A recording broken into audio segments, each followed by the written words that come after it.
ಶ್ರೀ ಗುರುಭ್ಯೋ ನಮಃ. ಹರಿ ಓಂ. ಚೋದಯಿತ್ರಿ ಸೂನೃತಾನಾಂಚೇತಂತಿ ಸುಮತೀನಾಂ ಯಜ್ಞಂ ದಧೇ ಸರಸ್ವತಿ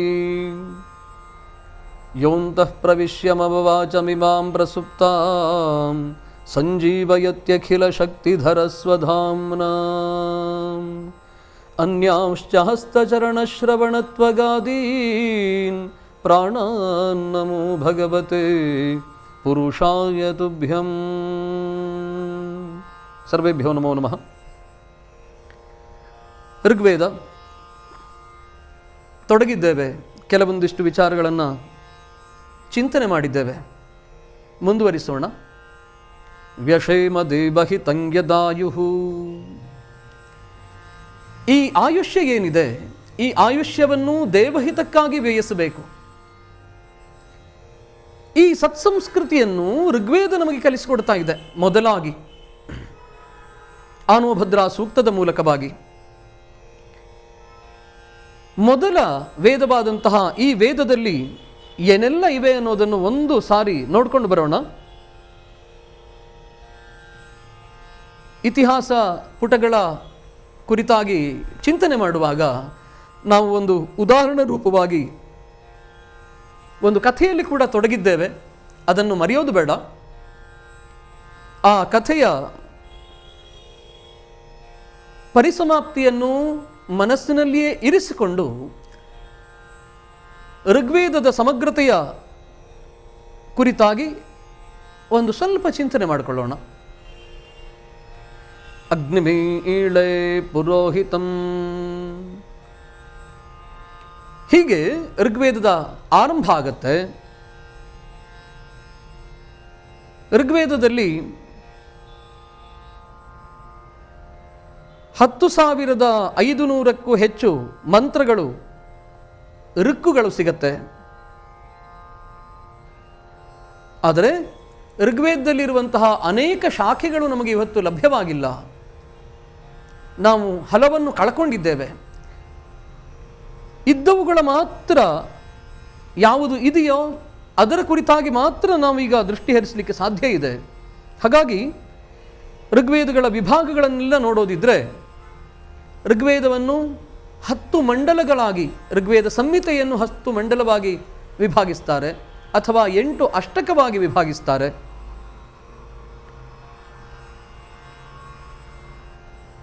ದೇವತೆ ಮತ್ತು ಋಷಿಗೆ ಅನುಸಾರವಾಗಿ ಈ ಮಂತ್ರಗಳು ಅನುಕ್ರಮವಾಗಿ ನಿಯುಕ್ತವಾಗಿವೆ. ಗಮನಿಸೋಣ. ಋಗ್ವೇದದಲ್ಲಿ ಸ್ತುತಿ ಪ್ರಧಾನವಾದಂತಹ ಛಂದೋಬದ್ಧವಾದಂತಹ ಮಂತ್ರಗಳ ಸಂಗ್ರಹ ಇದೆ ಅಂತ ನಾವು ತಿಳ್ಕೊಂಡಿದ್ದೇವೆ. ಯಾವನು ಮಂತ್ರ ದೃಷ್ಟಾರನಾದಂತಹ ಋಷಿಯೋ ಅಂತಹ ಋಷಿಯ ಉಲ್ಲೇಖವಿರುತ್ತೆ ಇಲ್ಲಿ. ಆ ಋಷಿಯಿಂದ ಎಷ್ಟು ಮಂತ್ರಗಳು ದರ್ಶನವಾಯಿತು ಅನ್ನುವುದರ ಅಂಕೆ ಸಂಖ್ಯೆಗಳನ್ನು ನಾವು ಸ್ವಲ್ಪ ಮಟ್ಟಿಗೆ ತಿಳ್ಕೊಳ್ಬಹುದು. ನೋಡೋಣ. ಶತರ್ಚನ ಎನ್ನುವಂತಹ ಮಂತ್ರ ದೃಷ್ಟಾರ ಋಷಿ 24 ಅನುವಾಕಗಳ ದರ್ಶನ ಮಾಡ್ತಾನೆ. 24 ಅನುವಾಕಗಳು 191 ಸೂಕ್ತಗಳನ್ನು ಸಂಗ್ರಹಿಸುತ್ತವೆ. ಇಷ್ಟು ಋಕ್ಕುಗಳನ್ನು, ಅಂದರೆ ಇಷ್ಟು ಸೂಕ್ತಗಳನ್ನು, 191 ಸೂಕ್ತಗಳ ವ್ಯಾಪ್ತಿಯಲ್ಲಿ ಎಷ್ಟು ಮಂತ್ರಗಳು ಬರ್ತವೋ ಅವುಗಳನ್ನು ದರ್ಶನ ಮಾಡಿದಂತಹ ಋಷಿ ಶತರ್ಚನ ಎನ್ನುವಂಥವನು. ಹಾಗೆ ಶೌನಕ ಗೃತ್ಸಮದ ಎನ್ನುವಂತಹ ಋಷಿ 43 ಸೂಕ್ತಗಳಿರುವಂತಹ 4 ಅನುವಾಕಗಳನ್ನು ದರ್ಶನ ಮಾಡಿಕೊಳ್ತಾನೆ. ವಿಶ್ವಾಮಿತ್ರ ಋಷಿ 5 ಅನುವಾಕಗಳುಳ್ಳಂತಹ 62 ಸೂಕ್ತಗಳ ದರ್ಶನ ಮಾಡಿಕೊಳ್ತಾನೆ. ವಾಮದೇವ ಋಷಿ 58 ಸೂಕ್ತಗಳ 5 ಅನುವಾಕಗಳ ದರ್ಶನ ಪಡೆದಿದ್ದಾನೆ. ಆತ್ರೇಯಾದಿ ಋಷಿಗಳಿಂದ 6 ಅನುವಾಕಗಳು, 87 ಸೂಕ್ತಗಳು ಸಿಗುತ್ತವೆ. ವಾಮದೇವ ಋಷಿಯಿಂದಲೂ 5 ಅನುವಾಕ ಮತ್ತು 58 ಸೂಕ್ತಗಳು ದರ್ಶಿಸಲ್ಪಟ್ಟಿವೆ. ಭರದ್ವಾಜ ಋಷಿ 6 ಅನುವಾಕಗಳಿಂದ ಕೂಡಿದಂತಹ 75 ಸೂಕ್ತಗಳನ್ನು ದರ್ಶನ ಮಾಡುತ್ತಾನೆ. ವಸಿಷ್ಠ ಋಷಿಯಿಂದಲಾಗಿ 104 ಸೂಕ್ತಗಳ 6 ಅನುವಾಕಗಳು ದರ್ಶಿಸಲ್ಪಟ್ಟಿವೆ. ಮೇಧ್ಯಾತಿಥ್ಯಾದಿ ಋಷಿ 10 ಅನುವಾಕಗಳ ಸಮುದಾಯವಾದಂತಹ 103 ಸೂಕ್ತಗಳ ದರ್ಶನ ಮಾಡಿಕೊಳ್ಳುತ್ತಾನೆ. ವೈಶ್ವಾಮಿತ್ರಾದಿ ಋಷಿಗಳಿಂದ 7 ಅನುವಾಕ ಆತ್ಮಕವಾದಂತಹ 114 ಸೂಕ್ತಗಳ ದರ್ಶನವಾಗತ್ತೆ.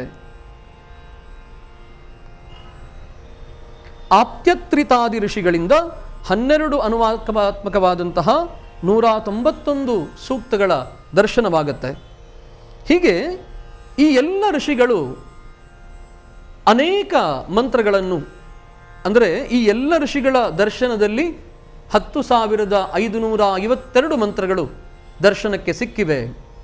ಅವುಗಳನ್ನು ಸೂಕ್ತವಾಗಿ ವಿಂಗಡಿಸೋದಿದ್ದರೆ ಋಗ್ವೇದದಲ್ಲಿ 1028 ಸೂಕ್ತಗಳು ನಮಗೆ ಸಿಗುತ್ತವೆ. ಸೂಕ್ತ ಅಂತ ಹೇಳಿದರೆ ಒಂದು ದೇವತೆಯ ಕುರಿತಾಗಿರುವಂತಹ ಒಂದು ಸಮಗ್ರವಾದ ಚಿತ್ರಣ, ಅದನ್ನು ಸೂಕ್ತ ಅಂತ ಹೇಳ್ತೇವೆ.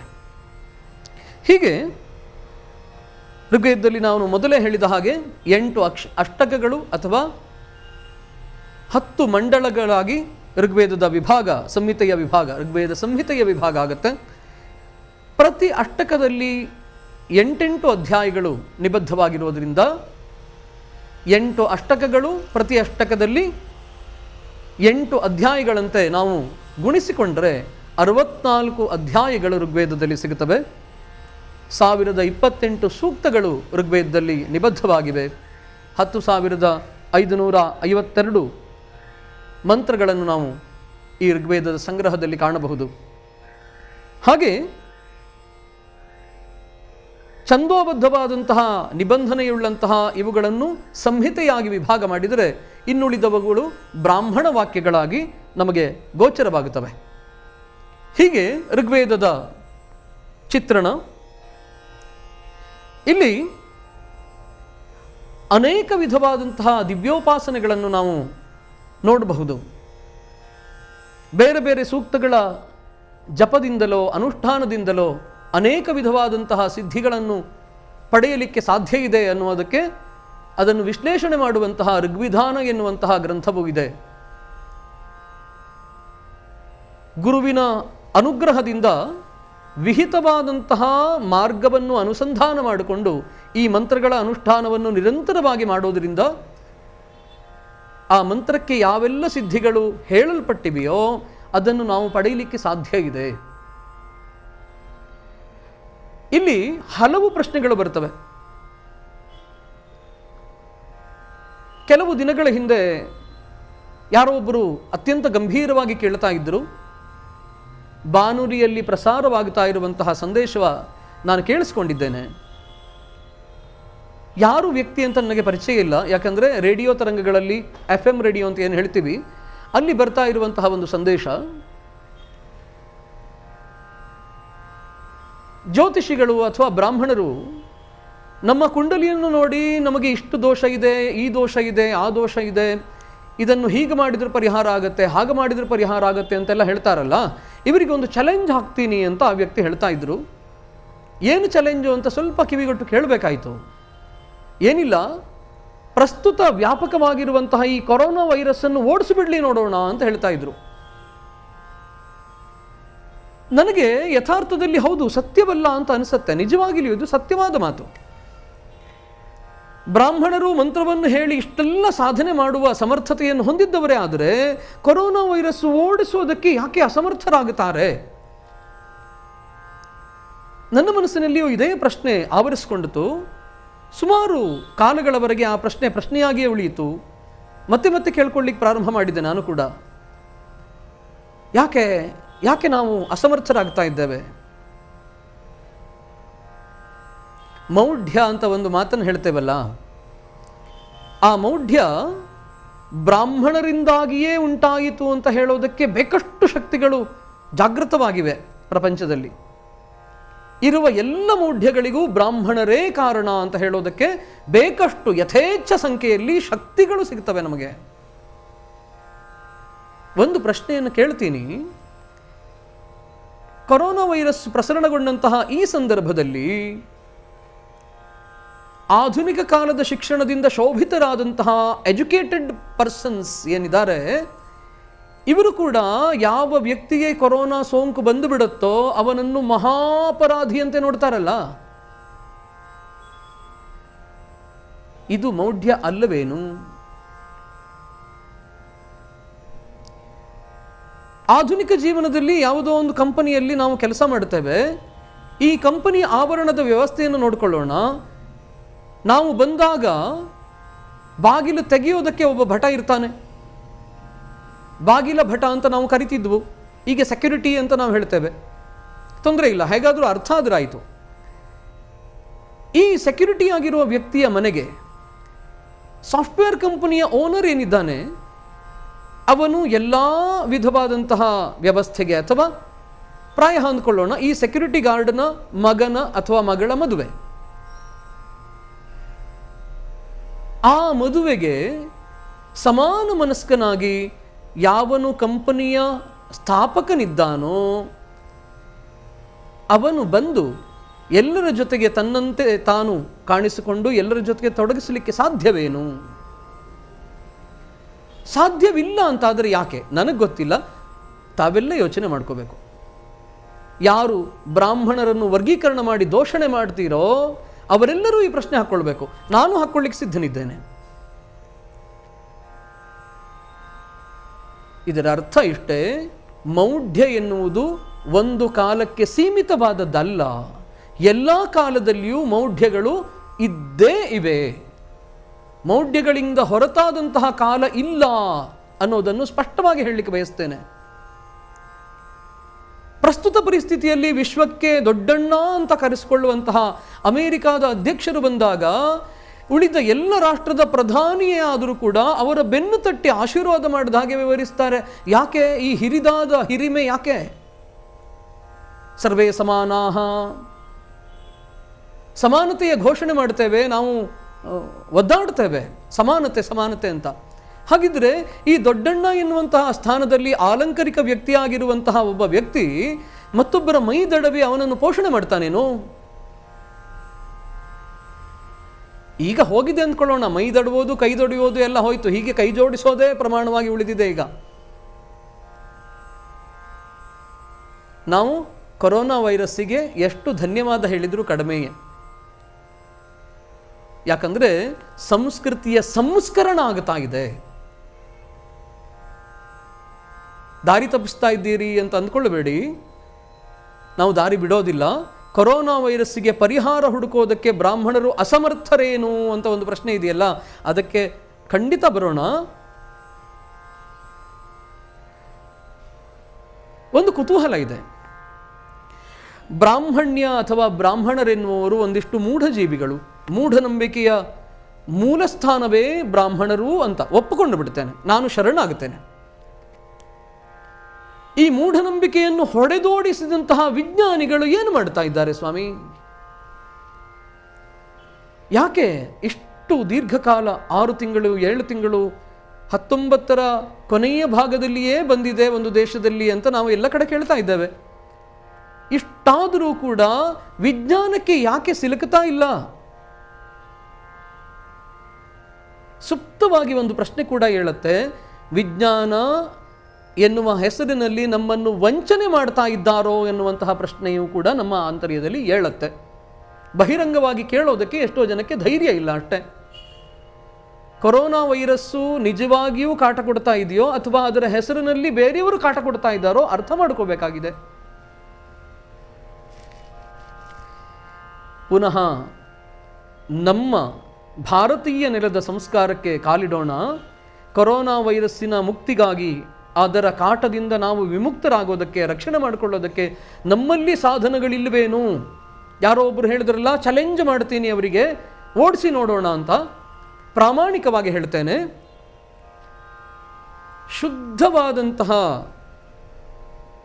ಶುದ್ಧವಾದಂತಹ ಹಸುವಿನ ತುಪ್ಪದಿಂದ ಹವನ, ಅಗ್ನಿಹೋತ್ರ. ಹವನ ಅಂದರೆ ಬೇರೆ ಯಾವುದೋ ಯಜ್ಞ ಬೇಕಾಗಿಲ್ಲ, ಬರೇ ಅಗ್ನಿಹೋತ್ರವನ್ನು ಎಲ್ಲ ಪ್ರದೇಶದಲ್ಲಿರುವಂತಹ ಬ್ರಾಹ್ಮಣರು ನಿಷ್ಠೆಯಿಂದ ಸಮಯಕ್ಕೆ ಸರಿಯಾಗಿ ಮಾಡಲಿಕ್ಕೆ ಪ್ರಾರಂಭ ಆದರೆ ಕೊರೋನಾ ಅಲ್ಲ, ಕೊರೋನಾವನ್ನು ಮೀರಿಸುವ 10 ಪಟ್ಟು ಶಕ್ತಿ ಹೊಂದಿದ ವೈರಸ್ ಬಂದರೂ ಕೂಡ ನಮ್ಮ ಪ್ರದೇಶವನ್ನು ಏನೂ ಮಾಡಲಿಕ್ಕೆ ಸಾಧ್ಯ ಇಲ್ಲ. ಮಾಡ್ತೀರೋ ಬಿಡ್ತೀರೋ ಅವರವರ ಚಿತ್ತಭಿತ್ತಿಗೆ ಬಿಟ್ಟಿದ್ದಾಗಿರುತ್ತೆ. ನಾವು ಅವಲೋಕನ ಮಾಡಬೇಕು. ಶುದ್ಧವಾದಂತಹ ತುಪ್ಪ ಅಂದರೆ ಏನು ಅಂತ ತಿಳ್ಕೋಬೇಕು.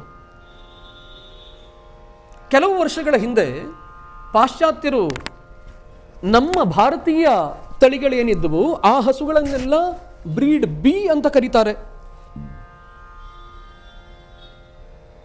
ತಮ್ಮ ಪಾಶ್ಚಾತ್ಯ ಹಸುಗಳು, ತಮ್ಮ ದೇಶದ ಹಸುಗಳೇನಿವೆ ಅವುಗಳನ್ನು ಬ್ರೀಡ್ ಎ ಅಂತ ಕರ್ಕೊಂಡ್ರು. ಅದು ಶ್ರೇಷ್ಠವಾದದ್ದು ಅಂತ ಹೇಳಿದರು. ಮತ್ತು ಕ್ಷೀರಕ್ರಾಂತಿಯನ್ನು ಮಾಡುತ್ತೇವೆ ಅಂತ ಆ ಪಾಶ್ಚಾತ್ಯ ತಳಿಗಳ ಅನೇಕ ವೀರ್ಯಾಣುಗಳನ್ನು ಸಂಗ್ರಹವಾಗಿರಿಸಿಕೊಂಡು ನಮ್ಮ ದೇಶದ ತಳಿಯ ಮೇಲೆ ಆಕ್ರಮಣ ಮಾಡಿದರು, ಇಂಜೆಕ್ಟ್ ಮಾಡಿದರು. ನಾವೆಲ್ಲ ಈಗ ನಮ್ಮ ದೇಶೀಯ ಹಸುವನ್ನು ಜೆರ್ಸಿ ಹಸು ಮಾಡಿಕೊಂಡಿದ್ದೇವಲ್ಲ. ಯಾರ ಮೌಢ್ಯದಿಂದ ಆದದ್ದು ಇದು? ಬ್ರಾಹ್ಮಣರು ದಾರಿ ತೋರಿಸಿದ್ರೇನು? ವಿಜ್ಞಾನದ ದಾರಿ ಇದು. ಈಗ ಅದೇ ವಿಜ್ಞಾನಿಗಳು ಹೇಳ್ತಾರೆ, ಬ್ರೀಡ್ ಬಿ ಅಂದರೆ ಪಾಶ್ಚಾತ್ಯ ಹಸುವಿನ ಹಾಲಿನಲ್ಲಿ ಎಷ್ಟು ಶಕ್ತಿ ಇದೆಯೋ ಅದಕ್ಕಿಂತಲೂ ಮಿಗಿಲಾದಂತಹ ಉತ್ಕೃಷ್ಟವಾದಂತಹ ಶಕ್ತಿ ಭಾರತೀಯ ತಳಿಗಳಲ್ಲಿವೆ, ಶುದ್ಧವಾದ ಭಾರತೀಯ ತಳಿಗಳಲ್ಲಿವೆ. ಈಗ ನಮಗೆ ಪ್ರಶ್ನೆ ಇರೋದು, ಭಾರತೀಯ ತಳಿಗಳು ಶುದ್ಧವಾಗಿವೆಯೇ ಅಂತ.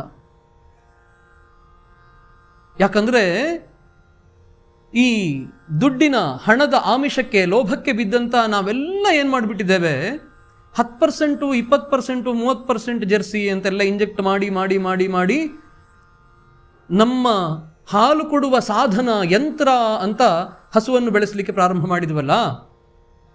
ಆ ಹಸುವನ್ನು ನಮ್ಮ ದೇಶೀಯ ಹಸುವಿನಿಂದ ಪಾಶ್ಚಾತ್ಯ ಹಸುವಿನತ್ತ ಕೊಂಡೊಯ್ತಾ ಇದ್ದೇವೆ. ಹಾಗಾಗಿ ಕೆಲವೊಂದು ಕಡೆ ಮಾತ್ರ ಈ ಸಾಧನೆ ನಡೀತಾನೆ ಇದೆ. ಅನೇಕರಿಗೆ ಗೊತ್ತಿದೆ, ಪ್ರಸಿದ್ಧವಾದಂತಹ ಹಲವು ಕ್ಷೇತ್ರಗಳಿವೆ ಎಲ್ಲಿ ಭಾರತೀಯ ಶುದ್ಧ ತಳಿಗಳ ಸಂಸ್ಕರಣ ಸಂರಕ್ಷಣೆಗಳು ನಡೀತಾವೋ ಆ ಕೇಂದ್ರಗಳನ್ನು ತಾವೆಲ್ಲರೂ ಕೂಡ ಈಗ ಗೂಗಲ್ ಸರ್ಚ್ ಮಾಡಿದ್ರು ಸಿಗತ್ತೆ. ಅತ್ಯಂತ ಶ್ರೇಷ್ಠವಾದದ್ದು. ನನಗೆ ಹೆಮ್ಮೆ ಇದೆ, ನನ್ನ ಗುರುಗಳ ಸ್ಥಾನ ಶ್ರೀ ರಾಮಚಂದ್ರಾಪುರ ಮಠ. ಅಲ್ಲಿ ಒಂದು ಸಾರಿ ಭೇಟಿ ಕೊಡೋಣ, ಒಂದು ಸ್ವಲ್ಪ ಗೋವಿನ ಕುರಿತಾಗಿ, ಭಾರತೀಯ ಸಂತಾನದ ಕುರಿತಾಗಿ ಅವಲೋಕನ ಮಾಡಿಕೊಳ್ಳೋಣ. ಆವಾಗ ಗೊತ್ತಾಗುತ್ತೆ, ನಮ್ಮ ಕಣ್ಣು ತುಂಬಿ ಬರುತ್ತೆ, ಹೃದಯ ಆರ್ದ್ರವಾಗುತ್ತೆ. ಭಾರತೀಯ ತಳಿಗಳಲ್ಲಿ ಸಿಗುವಂತಹ ಹಾಲು ಅದು ಎಷ್ಟು ಉತ್ಕೃಷ್ಟವಾದದ್ದು, ಎಷ್ಟು ಶಕ್ತಿಯನ್ನು ಹೊಂದಿದ್ದು, ಇದನ್ನೆಲ್ಲ ತಿಳ್ಕೊಳ್ಳಿಕ್ಕೆ ಅಲ್ಲಿನ ಸಂಶೋಧನೆಗಳು ನಮಗೆ ಸಹಾಯ ಮಾಡುತ್ತವೆ. ಗೋ ಸಂರಕ್ಷಣಾ ಅಭಿಯಾನ ನಿರಂತರವಾಗಿ ಸಾಗುತ್ತಾ ಇದೆ. ಆ ಮಹಾನ್ ಚೇತನವನ್ನು ಕೂಡ ಗೋಸ್ವಾಮಿ ಅಂತಲೇ ನಾವು ಕರೀತಾ ಇದ್ದೇವೆ. ಇಂಥಲ್ಲಿ ನಾವು ನೋಡಿದರೆ ನಮಗೆ ಗೊತ್ತಾಗುತ್ತೆ, ಶುದ್ಧವಾದ ಭಾರತೀಯ ಹಸುವಿನಿಂದ ಸಿಕ್ಕಿದಂತಹ, ನಿರ್ಮಾಣ ಮಾಡಿದಂತಹ ತುಪ್ಪ, ಆ ತುಪ್ಪದಿಂದ ಹೋಮ ಮಾಡಿದರೆ ಅದರ ಲಕ್ಷಣ ಬೇರೆ. ಆತ್ಮೀಯರೇ, ಒಂದು ಖೇದದ ವಿಷಯ ಇದೆ ಇಲ್ಲಿ. ನಾವೀಗ ಹೋಮ ಮಾಡುವಾಗ ಹೋಮಕ್ಕೆ ಬೇಕಾದ ಪರಿಕರಗಳನ್ನು ತರಲಿಕ್ಕೆ ಗ್ರಂಥಿಗೆ ಅಂಗಡಿ ಅಂತ ಇದೆಯಲ್ಲ, ಅಲ್ಲಿಗೆ ಹೋಗ್ತೇವೆ. ಗ್ರಂಥಿಗೆ ಅಂಗಡಿಗೆ ಅಲ್ಲಿ ಹೋದರೆ ನಮಗೊಂದು ಸಿಗತ್ತೆ, ಹೋಮದ ತುಪ್ಪ ಅಂತ ಶಿರೋನಾಮದಿಂದ ಒಂದು ಬಾಟ್ಲು ಕೊಡ್ತಾನೆ ಅವನು. ತಪ್ಪು ಯಾರದ್ದೋ ಗೊತ್ತಿಲ್ಲ, ಆದರೆ ನಮ್ಮ ಕೈ ಕೊಡುವವನು ಅಂಗಡಿಯವನೇ ಆಗಿರ್ತಾನೆ. ಹಾಗಾಗಿ ಅವನನ್ನೇ ನಾವು ಕೆಂಪುಗಣ್ಣಿಂದ ನೋಡಬೇಕಾಗತ್ತೆ. ಆ ತುಪ್ಪದ ಡಬ್ಬದ ಮೇಲೆ ಬರೆದಿರುತ್ತೆ, ಇದು ಅಡುಗೆಗೆ ಉಪಯೋಗಿಸಬಾರದು, ಕೇವಲ ಹೋಮಕ್ಕೆ ಮಾತ್ರ ಅಂತ. ನಾವು ಎಷ್ಟು ಅಶುದ್ಧವಾದದ್ದನ್ನು ಮಾಡ್ತಾ ಇದ್ದೇವೆ ಗಮನಿಸ್ಕೊಳ್ಳೋಣ. ಹೋಮದ ತುಪ್ಪ ಅಂತ ಯಾವುದು ತಿನ್ನಲಿಕ್ಕೆ ಯೋಗ್ಯ ಅಲ್ಲವೋ ಅಂಥದ್ದನ್ನು ತಂದು ಹೋಮಿಸ್ತೇವೆ. ಆದರೆ ಯಜ್ಞದ ಫಲ ಶ್ರೇಷ್ಠವಾದದ್ದು ಸಿಗಬೇಕು ಅಂತ ಬಯಸ್ತೇವೆ ಅಂತ ಆದರೆ ನಮಗಿಂತ ದೊಡ್ಡ ಮೂರ್ಖರು ಪ್ರಪಂಚದಲ್ಲಿಲ್ಲ. ಈ ವಿಷಯವನ್ನು ಗಮನಿಸ್ಕೋಬೇಕು. ಹೀಗಾಗಿ ನಾನು ಹೇಳ್ತಾ ಇರೋದು, ಶುದ್ಧವಾದಂತಹ ದೇಶೀಯ ಭಾರತೀಯ ಅಂದರೆ ನಮ್ಮ ನೆಲದ ಹಸುವಿನಿಂದ ಸಿಕ್ಕಿದಂತಹ ಹಾಲನ್ನು ಸಂಸ್ಕರಿಸಿ ತುಪ್ಪ ಮಾಡ್ತೇವಲ್ಲ, ಆ ತುಪ್ಪದಿಂದ ಪ್ರತಿನಿತ್ಯ 2 ಕಾಲಗಳಲ್ಲಿ ಅಗ್ನಿಹೋತ್ರ ಮಾಡೋಣ. ಕೊರೋನಾ ವೈರಸ್ ಓಡ್ ಹೋಗುತ್ತಾ ಇರುತ್ತಾ ಅಂತ ನೋಡೋಣ. ನಾವು ಸಾಧನೆಯನ್ನೇ ಮಾಡದೆ ನಿಂದೆ ಮಾಡೋದಕ್ಕೆ ಅಧಿಕಾರ ಇಲ್ಲ. ಹಾಗಾಗಿ ಸಾಧನೆಯ ಜೊತೆಯಲ್ಲಿ ನಿಂದೆ ಮಾಡೋದಿದ್ರೆ ಮಾಡೋಣ, ಅಲ್ಲಿಯವರೆಗೆ ನಿಂದೆಯನ್ನಂತೂ ಮಾಡದೇ ಇರೋಣ. ಹೀಗೆ ಹೇಳ್ತಾ ಈ ಹೊತ್ತಿನ ವಾಕ್ಯಗಳನ್ನು ಪೂರ್ಣಗೊಳಿಸುವಂತಹ ಸಮಯ ಬಂದಿದೆ. ಪುನಃ ನಾವು ಮತ್ತೊಮ್ಮೆ ತೊಡಗುವಾಗ ಯಾವ ಕಥೆಯನ್ನು ಅರ್ಧಕ್ಕೆ ನಿಲ್ಲಿಸಿದ್ದೇವೆ ಅದರ ಜೊತೆಯಲ್ಲಿ ವೇದದ ಪರಿಚಯವನ್ನು ಮುಂದುವರಿಸ್ತಾ ಹೋಗೋಣ. ಅಲ್ಲಿಯವರೆಗೆ ಎಲ್ಲರಿಗೂ ಧನ್ಯವಾದಗಳು ಕೇಳಿದ್ದಕ್ಕಾಗಿ. ಪುನಃ ಮಂಗಳಾಶಂಸನೆಯೊಂದಿಗೆ ಮಂಗಳ ಮಾಡೋಣ. ಓಂ ಪ್ರಣೋ ದೇವಿ ಸರಸ್ವತಿ ವಾಜೇಭಿರ್ವಾಜಿನೀವತಿ ಧೀನಾಮವಿತ್ರ್ಯವತು. ಓಂ ಶಾಂತಿ ಶಾಂತಿ ಶಾಂತಿ. ಹರಿ ಓಂ.